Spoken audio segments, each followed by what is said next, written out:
যতক্ষণ পর্যন্ত তার কাছে অন্য মানুষের জন্য সে তা পছন্দ করবে, নিজের জন্য যা পছন্দ করে, অন্য মানুষের জন্য তা পছন্দ করতে হবে। বলেন তো আমার কথা কে কে বুঝছেন?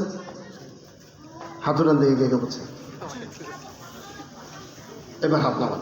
এবার আমি বলতে চাই যে আপনি যখন আপনার বোনকে নিয়ে রাস্তায় যাবেন, আপনার স্ত্রীকে নিয়ে রাস্তায় যাবেন, তখন আরেকটা পুরুষ আপনার বউয়ের দিকে, আপনার বোনের দিকে বড় বড় চোখ করে তাকায় থাকুক, কে কে খুশি হবেন? তাকাইলে বলেন তো, হাতুরান দেখি কে খুশি হবেন?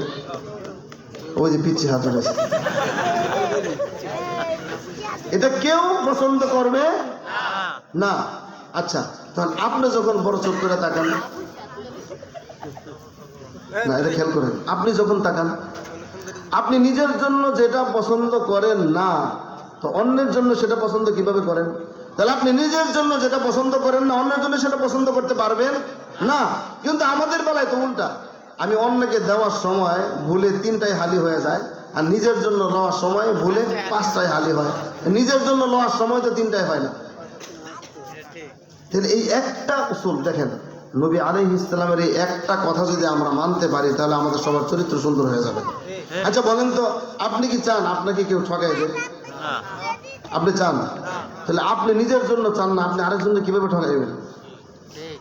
আপনি কি চান যে আপনি দুধ কিনবেন, ওই দুধের মধ্যে পানি থাকবে, 1 লিটার দুধের মধ্যে 100 গ্রাম পানি থাকবে? আপনি কি চান? আপনি যখন দুধটা বেচতে যাইবেন, তখন আপনি এই দুধের মধ্যে কিভাবে পানি মিশাইবেন? এটা কি সম্ভব কিনা? আপনি কি চান আপনার সাথে কেউ খারাপ ব্যবহার করুক? আপনি কি চান? সবাই আপনার সাথে সুন্দর ব্যবহার করুক, মুচকি হাসি দিয়ে কথা বলুক, চান কিনা? সুন্দরভাবে কথা বলুক, এটাই তো আল্লাহর বিধান। وَقُولُوا لِلنَّاسِ حُسْنًا وَأَقِيمُوا الصَّلَاةَ وَآتُوا الزَّكَاةَ।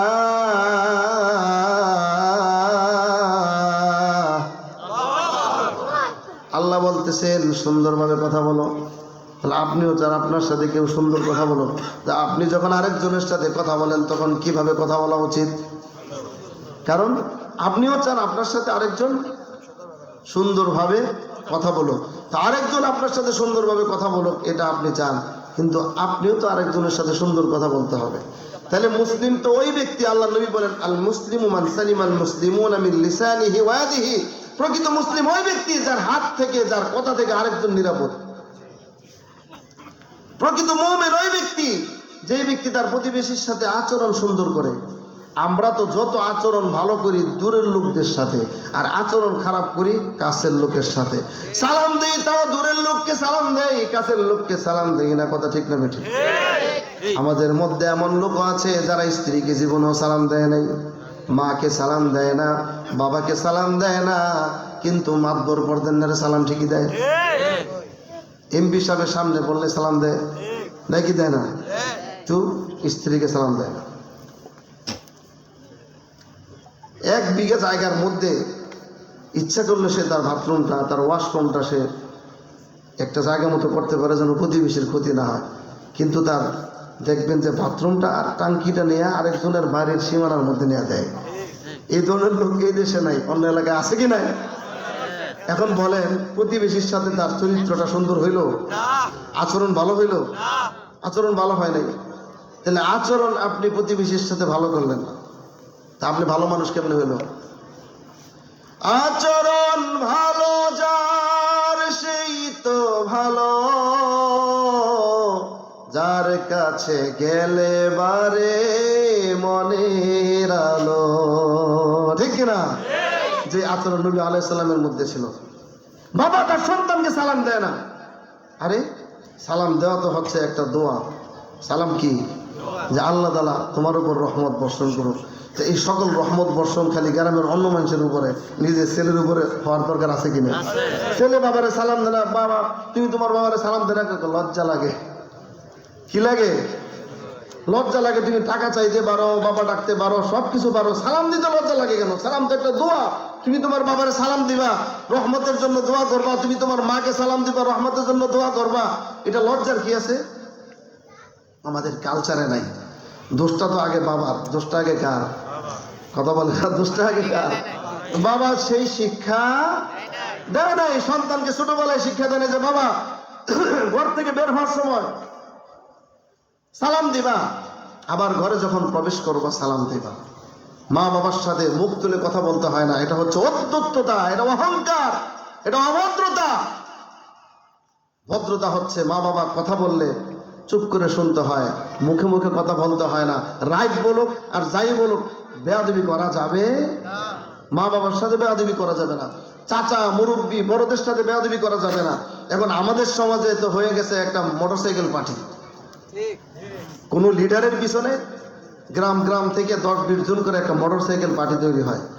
এই মোটরসাইকেল পার্টি একসাথে যখন মোটরসাইকেল নিয়ে রাস্তায় নামে, তখন তাদের বিনয়, তাদের নম্রতা, তাদের কোমলতা দেখা যায় কোন লেভেলে পড়ছে। নাকি উল্টা বুঝতেছি? নম্রতা না, মানে অহংকারের লেভেল, অহংকারের লেভেল, বড়ত্বের লেভেল, অধ্যত্বের লেভেল কোন জায়গায় পড়ছে। তখন দেখা যায় রাস্তার ধুলাবালু সব উপরে উঠে যায়। কথা ঠিক কিনা? কারণ ওদের পিছনে লিডার, পিছনে লিডার রাইখা ওদের সামনে এরা কি আকাশেই আছে না জমিনে আছে চিন্তা করে না। সামনে কি গাড়ি আসতেছে না আসতেছে, মনে হইতেছে এই রাস্তার যত ট্যাক্স আছে সব হেরাই দিছে, আর যারা আসতেছে ওদের কোনো ট্যাক্স টুক দেয় নাই। এই পরিস্থিতি এলাকায় হয়তো নাই, এখানেও আছে। তাহলে বলেন তো আমাদের চরিত্রের জায়গা আছে না নষ্ট হইতেছে? আস্তে আস্তে হইতেছে কিনা? বাচ্চা যেখানেই পৌঁছুক না কেন, একটা ছেলে যত বড় লিডার হোক, সে জজ হোক, মিনিস্টার হোক, তার বাড়িতে চাচা, তার বাবা, তার বড় ভাই, তাদের সাথে তার আচরণ হবে নম্র। তাদের আচরণ কি হবে? নম্র আচরণ। এই আচরণ শিক্ষা দেওয়ার জন্যই এই মাদ্রাসায় তৈরি হয়েছে। এই যে বাগবের মোহাম্মদিয়া নুরানি হাফিজিয়া মাদ্রাসা, এটার জন্য এখানে তৈরি হয়েছে, এখানে সুন্দর আচরণ শিক্ষা দেওয়ার জন্য। যে বেয়াদবি করা যাবে না, বেয়াদব কেউ পছন্দ করে না, ভালোবাসে না। আপনারা দেখছেন না, জোরে দখল করে ক্ষমতার বড়াই দেখায়, ক্ষমতা দেখিয়ে কারো মন জয় করা যায় না, এটা বাংলাদেশে প্রমাণিত হয়ে গেছে। হয়েছে কি হয়? মানুষের মন জয় করা যায় না, মোড়ে মোড়ে বিরাট বড় বড় ওই ভাস্কর্য বানায় মানুষের মন জয় করা যায় না। বলেন তো বর্তমান বিশ্বে নবী আলাইহিস সালামের ভাস্কর্য কয়টা আছে?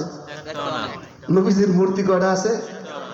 কিন্তু শত শত কোটি মুসলিম যাদের হৃদয়ে নবী আলাইহিস সালামের নামটা আছে, নবী আলাইহিস সালামের সাথে কেউ নামের সাথে বেয়াদবি করলে সেই বেয়াদবকে দুনিয়া থেকে উড়িয়ে দেওয়ার জন্য, নিজের জীবনটা পর্যন্ত বিলিয়ে দেওয়ার জন্য আশিকি মুহাম্মদ সাল্লাল্লাহু আলাইহি সাল্লাম আছে কি নাই? কিভাবে এটা